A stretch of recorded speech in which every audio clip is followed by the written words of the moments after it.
my name is Tam, and I am here with my very good friend, Toni, and we are in her beautiful garden, and we're going to be talking about growing good food at home.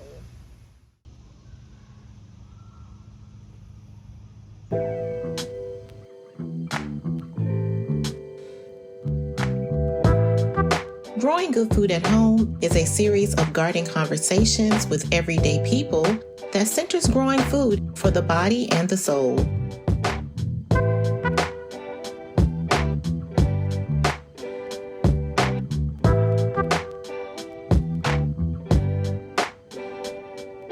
Toni, I just want to say thank you for having me in your beautiful garden. I'm so excited about this space because I had the chance to see you go from having a completely blank slate to having the garden space flourishing in really a season. I think this all happened between spring and summer, which I think is just outstanding. I love everything that you accomplished, and I cannot wait to see what all is going to even come after this, because I know that you have some other plans which we don't have to get into yet, but I do want to ask you about that later. Okay. But to get started, I want to talk to you about how you were initially exposed to gardening. So I always remember you saying when I first started gardening some years back that you were already a gardener. Yes. You have been a gardener since you were younger. And I'm like, okay. So here is your chance to officially give me the goods on how you were exposed to gardening, how that informed your decision to start gardening, and how that got you to the point where we are today. Okay, so I didn't know that I was a gardener then. I just knew I liked pretty things, or I liked to see things like come about. So we lived in a townhouse apartment. We lived in the middle row, and I just started growing stuff like squash and azaleas and marigolds, and I feel like that allowed me to be considered a gardener. It definitely did. Yeah. I think that qualifies. I planted some seeds and they grew. Yes, you did. Okay. But later on in life, I will say that my gardening journey was really informed by you. So thank you. There would be days that I would open my front door and there would be like a pallet of things to grow. And this is what you're growing this season, like the patty pan. But yeah, so I will say that I experienced some of it early on in life. I was inspired by the work that I saw you do, and you even helped me build my first beds. We were out there, we have shovel compost and some more stuff. So we go from that to where I am going to today. Yes, and I really love that. And I'm glad to know also that I had a little influence on you continuing in your garden journey. I was forced. I remember the year you said, so you're not going to grow? I'm like, oh, let me put something in the ground. Yeah, I mean, we're going to do this together because I need some of my tomatoes to myself. If you didn't want to eat all of the tomatoes out of my garden, maybe you could have slid or doing your own garden for a little bit longer. But you might be right. Yeah, I think I'm right. Okay. My tomatoes, the kale, the collards, okay? All the things. You needed all the things in your space. And so I was so glad that you continued that. And it really did set the groundwork for what you've done at your new home. And I just think that it is marvelous. I'm working on it. Yes. Year one.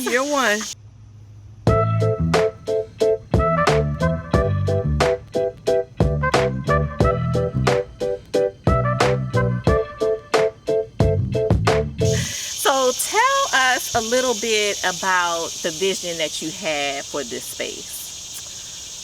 So when we got here, when we purchased the house, it said it was on a half an acre. And I was like, a half an acre, I can grow. And when I got here, it was like trees.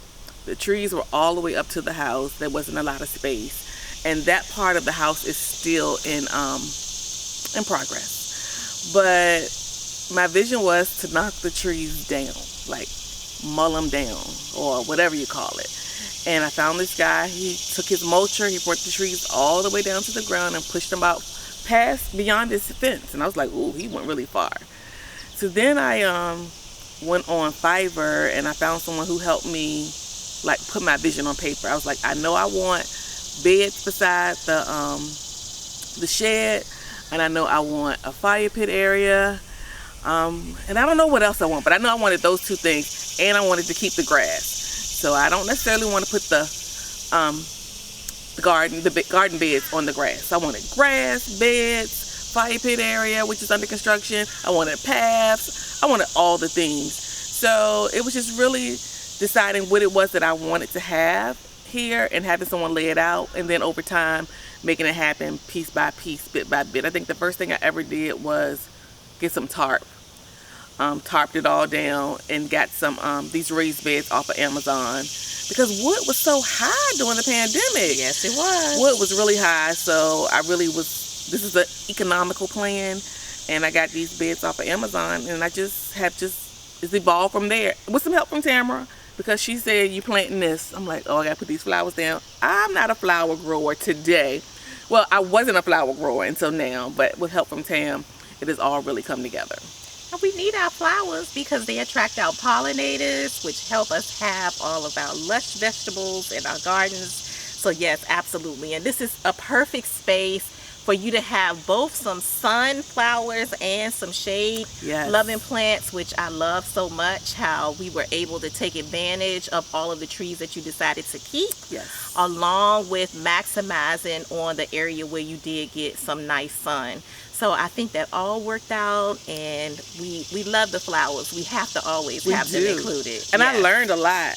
I was like, perennials, annuals, shade flowers, some shade, no shade. I'm like, what is this? So we kind of figured out this needs to go here and this needs to go there. I don't know what they call what is it when you throw all the stuff out? The garden person that just no plan. No plan, like just throw it all out. We're gonna see if it grows. Yeah. And Tamara's like, no, it has to go like this. I'm like, we're gonna see if it works. But I'm grateful for your help. Well, I love the way you do things. I love the fact that you just kind of go with what you're feeling in the moment. You bring everything in, and then you try to make it work to the best that you can. I love that. And then I also love that when things don't work out quite the way you want them, you're willing to move things around, find other spaces. And I think that that's really great, because in gardening, you just never know how things are going to go. Sometimes you do have to make some slight adjustments. Yeah. So I love that style of gardening, and I think that it's paid off really well for you. Now, see, that's the one thing. Once you're out here a little bit longer, you're going to be okay with having, a little bee moment, a little fly swirling. Look, just let them do their thing, and it's going to be quite okay. Okay. It's chaos gardening. I'm a chaos gardener. Okay. Chaos gardening. We could go with that.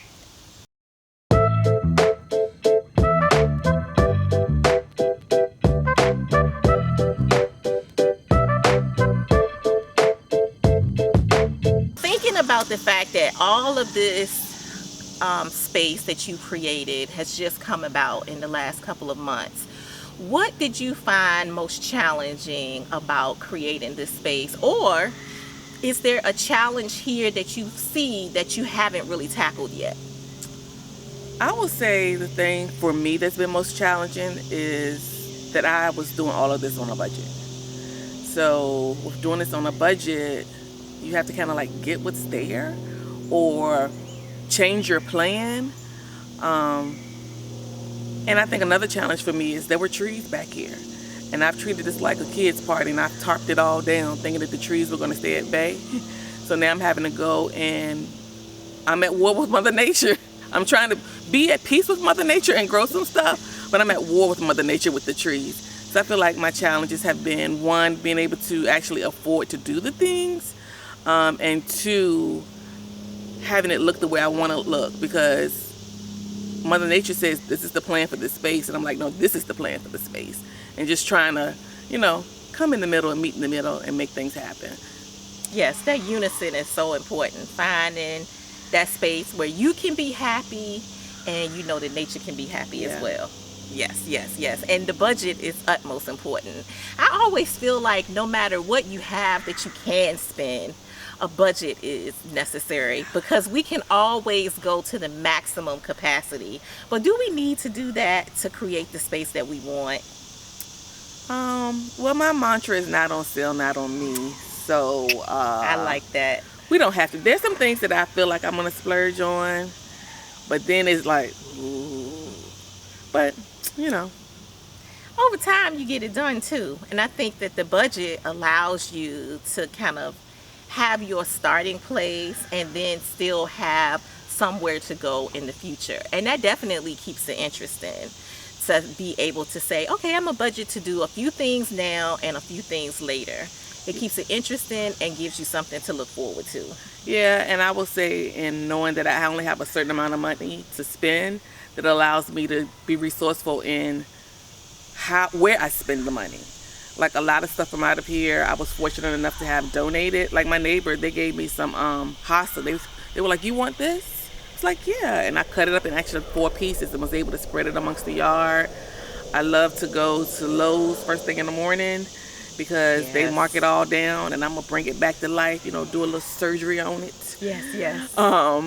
But on Facebook Marketplace, this one guy, he had some stuff. It was like $1. I'm like, I need 20 of them. Whereas if I had gone to the store, I would have needed. I only got like 3. So just having the budget and knowing where to go and how to make the money work for me. Yes. And I also think that that really hits on a part of gardening that I love, which is being creative in more ways than just how you lay out the garden or grow your space. It's in the planning, it's in getting all of the materials together that you need, spacing everything out to your desire, and really bringing that space around. Like all of that pulls out your creativity, it pulls out your abilities to research and plan. It just goes so deep, and I really love that part as well. I think that you used all of your resources very well.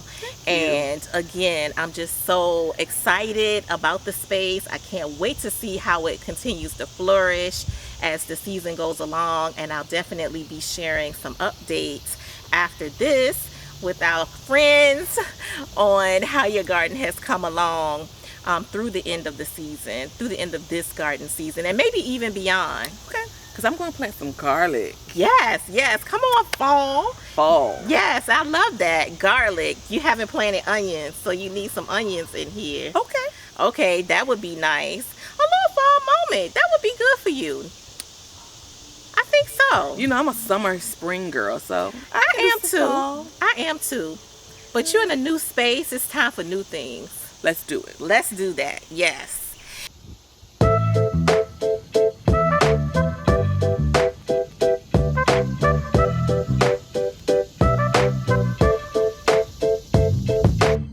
One of the things that I think about all the time is how I have gained so much more from gardening than food.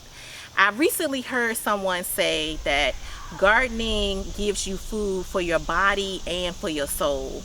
And I really, really love that. And I think that that really touches home with what my idea was, even for sharing people's stories in the garden. What is the part of your story, or what have you gained from gardening that goes beyond just the food that you grow and the new flowers that you grow? What do you think you gained thus far from your gardening experience? I will say one of the first things is patience.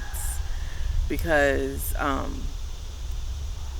tell you, I get this stuff on sale from Lowe's and I'm waiting for the sale.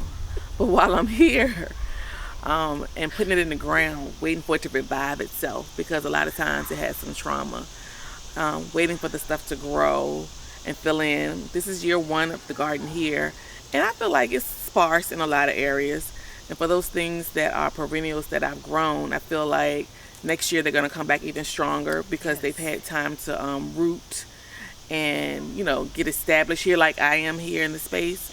But I also will say peace. And I say peace because I can just sit out here. Yes.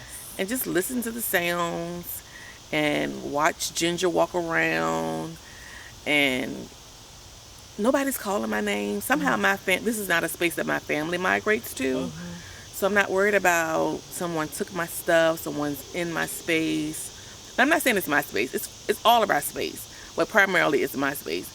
And the way I leave it most days is the way I find it when I come back. Yes. So just the peace of being able to sit out here, think things through, scroll through Facebook Marketplace, That's right. talk on the phone to Tam or whoever else, take videos. It's just quiet. I got my little fountain and some other things out here, but just peace. And I'll say, even when I said go back to patience, I talk about other projects that I have out here, and it all costs money, but just patience and watching the space unfold and taking pictures where it is today and actually nurturing the space as it is. Like, it's not ideal, but still cleaning the weeds up, still loving it, and knowing what it's going to be when I'm done. Yes. So I say the biggest things are patience and peace. I love that. I love that. Thank you so much for sharing that. I definitely agree. My gardening brings me the same things. I definitely agree with that. And I love that you're having that experience in your space.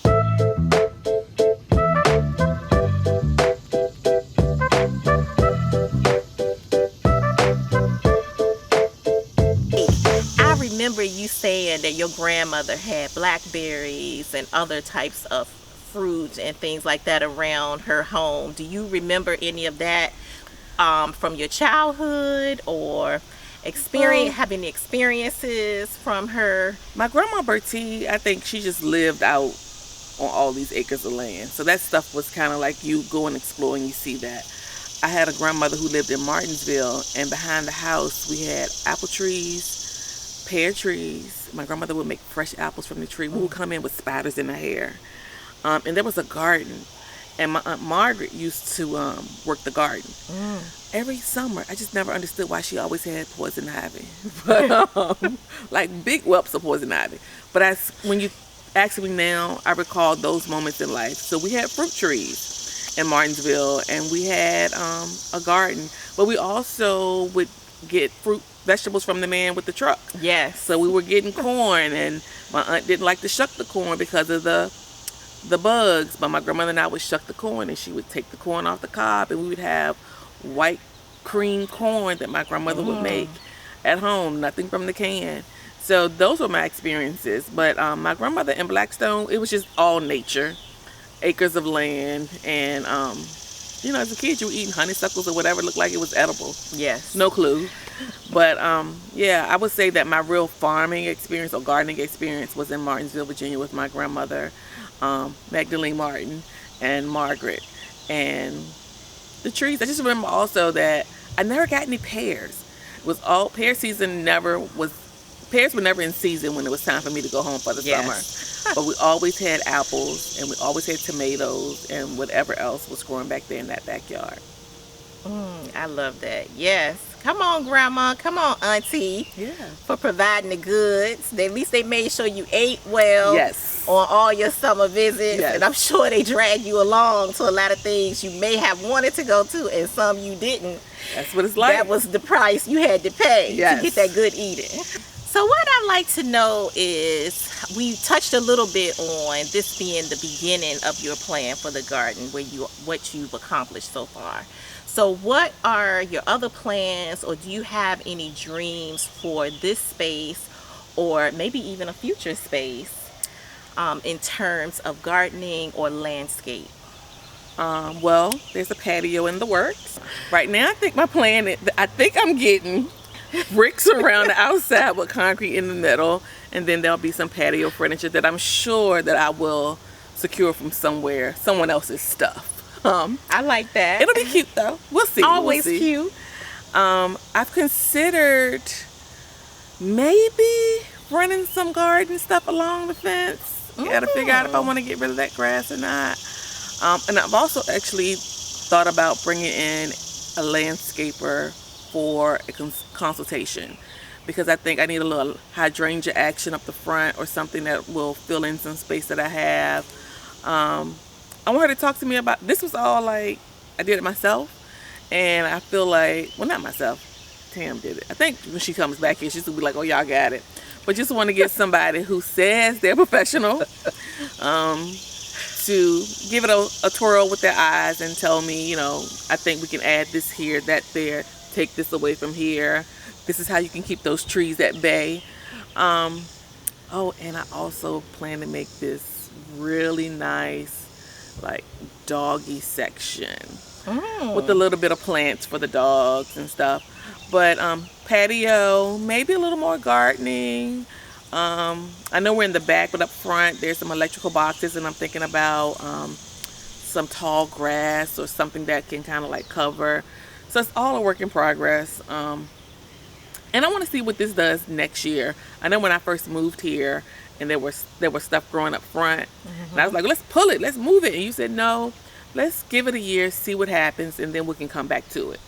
And I feel like whoever put it up there had some kind of thought behind it, because it all bloomed like in a effect, like this bloomed, that bloomed, the other thing bloomed. Something was always blooming. Yes. So since we've put this stuff out here, I feel like, let me give it a year. Yes. See how it feels in, see what it likes, and then make some adjustments from there.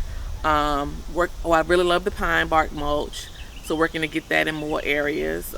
I love that. It looks so good. Yeah, actually cover it all, build it all up. So that's some of the stuff.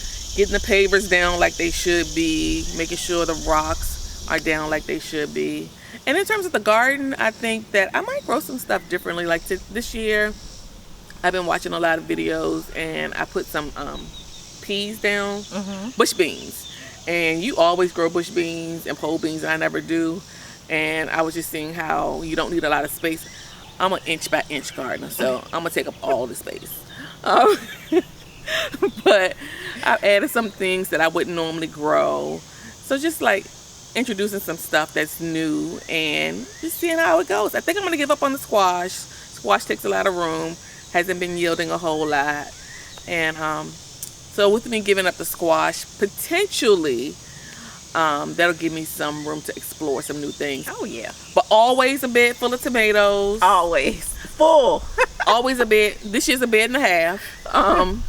I might do some container gardening. I do have some potatoes that I'm trying to explore. So just exploring new things, taking away some things that I've always done, seeing what's going to happen next year, and making it cute so you can see the other side of the yard.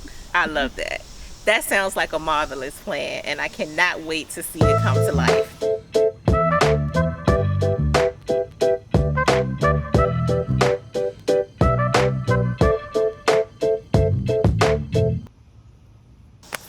My last question is going to be about experiences in the garden. Do you have a favorite experience that you can think of? In my garden or somebody else's garden? Well, you know what? It can be in somebody else's garden or in your own. My favorite experiences in the garden are harvesting from your garden. I can like bags on bags on bags on bags of stuff. So I would say that's one of my favorite experiences. That is not what I expected you to say. Between your garden and the community garden, I'm guaranteed to have what I need. Oh, I would say my favorite moment in a garden, and it wasn't necessarily like sitting in the garden. It was just some years ago when I come to harvest from your garden, and we took that picture of me. Yes. And it just exuded like joy. Oh, and my ability to get them off the ground. But it exuded joy. Here, like I said before, in my own space, I'm a creative, and I like to see things come to life. Yes. I actually was telling my sister the other day that because I say I'm multi-passionate, I am good on something for a short period of time a lot of times. I'm going to revisit it, but I feel like with the garden, I put it out, I watch it grow, then I go inside for the winter.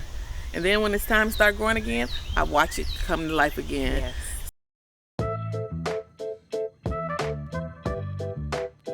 Toni, it's just been a delight to be in a space with you today. Thank you